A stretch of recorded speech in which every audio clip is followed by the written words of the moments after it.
Greetings, my St. Paul's family, and blessings on this Wednesday.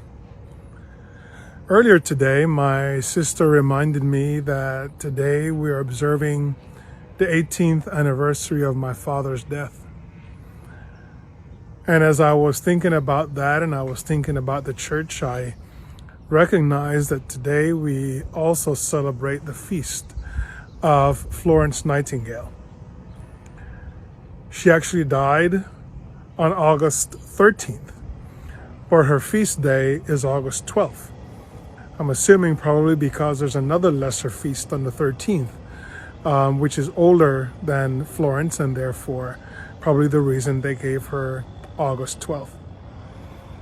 As I think about those two facts of Florence Nightingale, who is known as the mother of modern nursing, and I think of my father's passing, I can't help but think of my mother, actually. I remember that over 18 years ago, when my father was in his last stages of battling prostate cancer, when he was in the hospital and the doctors said that they didn't feel there was anything else they could do for him, she said, "Okay, that's great. I'm taking him home. If you can't do anything, then I will take care of him myself at home."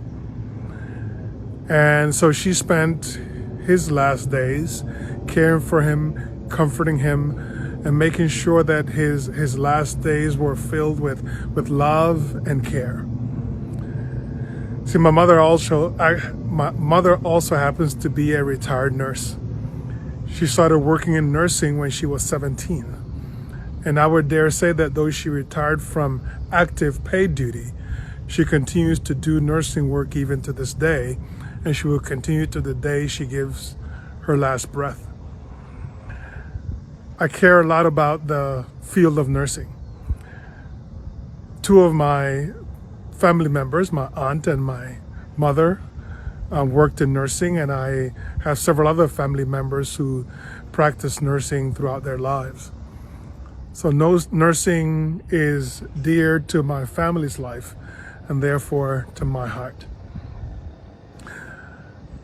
During this time of pandemic where there's so many people sick in hospitals, nursing has become an even more important job and duty.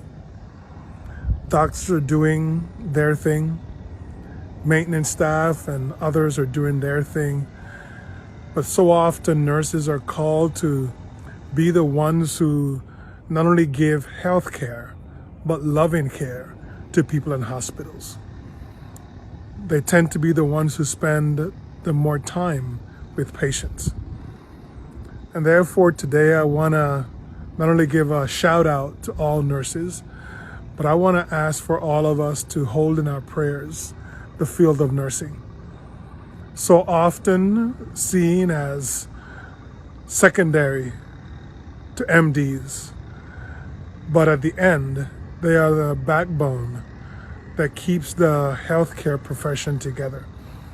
They are the ones who are there day in, day out with patients for long hours, making sure that they're comfortable, making sure that they're cared for, and even being in connection with the patients of those who are under their care.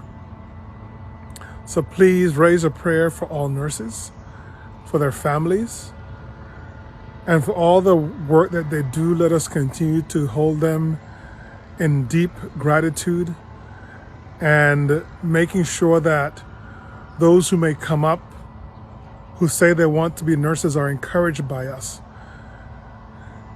According to the biography of Florence Nightingale, her family was not very happy about the fact that she wanted to be a nurse.